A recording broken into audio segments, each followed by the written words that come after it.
Over the last few years, we've seen an increasing number of wearable tech products come to market, and the introduction of VR headsets and smart glasses has maybe been the most interesting of the group.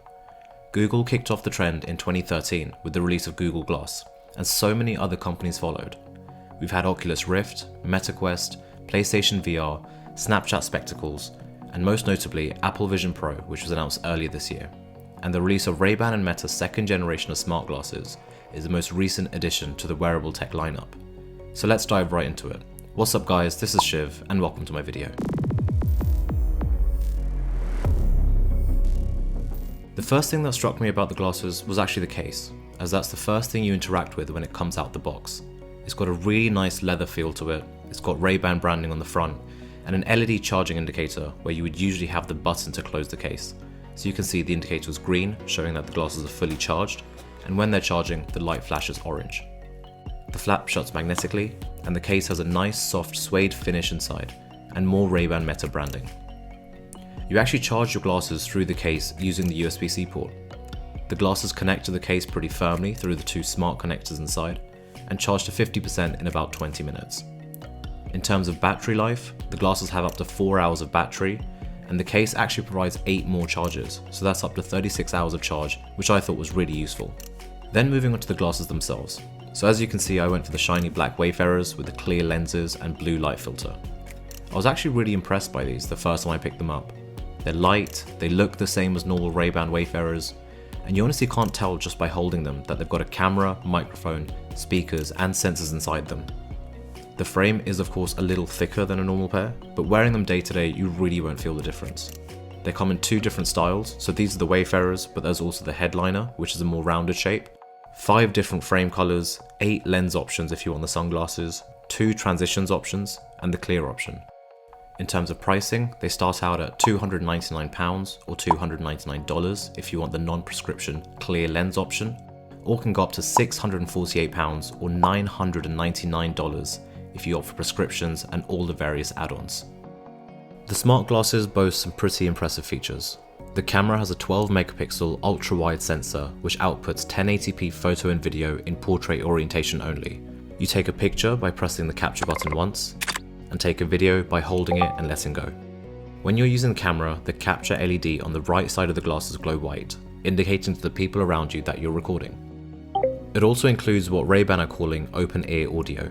It's got 4 speakers, 2 above each ear, that produce directional sound to try and minimize sound leakage and ensure that whatever you're listening to is for your ears only. Having tested this, even at 50% volume, they are loud, clear, and surprisingly have minimal sound leakage to my surroundings.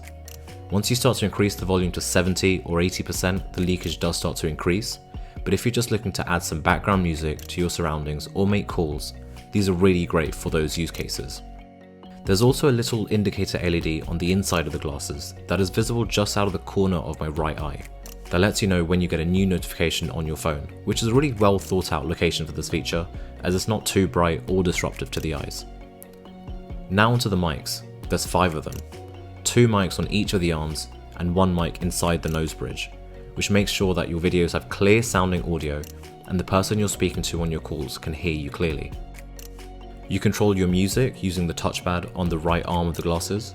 Just tap the area to play or pause, or swipe forward or back to control the volume. The glasses also support voice control and allow the user to interact with the Meta AI assistant. Check out this quick video compilation I've taken to demonstrate the smart glasses capabilities. After my recording tests, I was actually quite impressed with both the video and audio capabilities of the glasses. The video is sharp and catches details quite nicely, and the glasses are able to produce a stable video which doesn't make it obvious that the user is moving or walking. The camera handles changing light very well, adjusting the exposure as you move from shadows to brightly lit areas. So hopefully you can hear me okay. This does record on stereo, so the sound should be pretty good. It's not too windy outside either, so I think you should be able to hear me pretty clearly.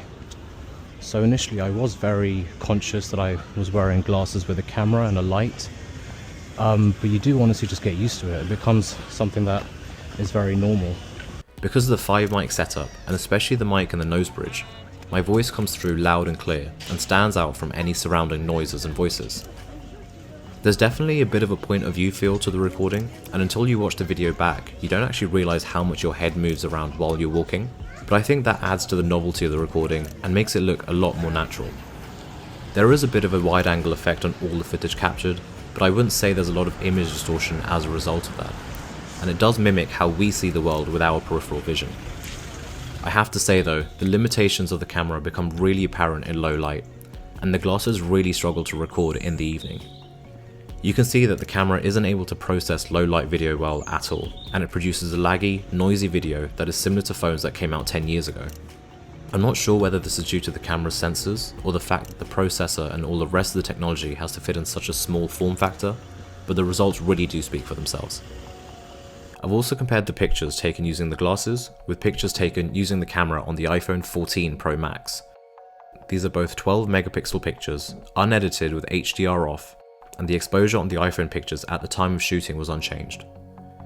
I think the Ray-Bans hold up really well against the iPhone pictures. You do again get a wide angle shot, so there's more content in your pictures, and you can see the image that the glasses produce is slightly washed out compared to the iPhone's image. The blacks in the iPhone's image are darker and the sky is more blue. However, on the face of it, the quality of both pictures is very good. It's only when you zoom into the pictures that you then notice the iPhone's superior sensor, as you can still make out small details on the iPhone's image, whereas the Ray-Ban's image is a bit more blurry. Now, if I compare the pictures taken in low light, the iPhone is clearly way ahead of the glasses. Whilst the iPhone is able to process low light pictures very well and produce sharp, vibrant pictures, the glasses really struggle again, producing low quality, blurry pictures that are incomparable to the iPhone. This is especially obvious if you compare the branches in both of these pictures or try and identify individual leaves. Overall, I think these are a great piece of tech to have if you want to easily capture quick videos and photos without having to take your phone out. Despite their inability to handle low light environments, the glasses are really capable and responsive, and you'll get a really good quality video or image during the day due to the 12 megapixel camera. The sound is clear and you can take calls without worrying if the people around you can hear your conversation. So are these the future? I think they're definitely a step in the right direction. Mark Zuckerberg has already announced that a software update plan for next year will give the Meta AI assistant the ability to identify places and objects that the user is seeing, as well as perform language translation in real time. So imagine going on holiday and someone speaking to you in another language. La tour Eiffel est tout droit. And you're hearing a translated version of what they're saying through the speakers on your glasses. The Eiffel Tower is straight ahead. These are just incredible features, and the fact that they come in such a slim form factor makes this all even more impressive. That wraps up my review of the Ray-Ban Meta smart glasses. Let me know in the comments below what your thoughts are on the new glasses and whether you'd consider wearing them. If you found this video helpful, make sure to like and subscribe, and I'll catch you in the next one.